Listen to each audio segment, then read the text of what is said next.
Hello guys, and welcome to this video where I'm going to be showing you how to use an Indonesian voice for your project in 11labs. So this is how you do it. The first thing, go to this website 11labs.io and choose the voices option here on the sidebar menu.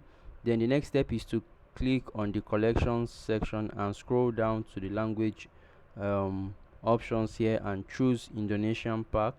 Then once you click on it, it should appear this way, and you can proceed to sample each voice. You can see there are 5 voices here. You can proceed to sample each voice and select the one that appeals most to your project.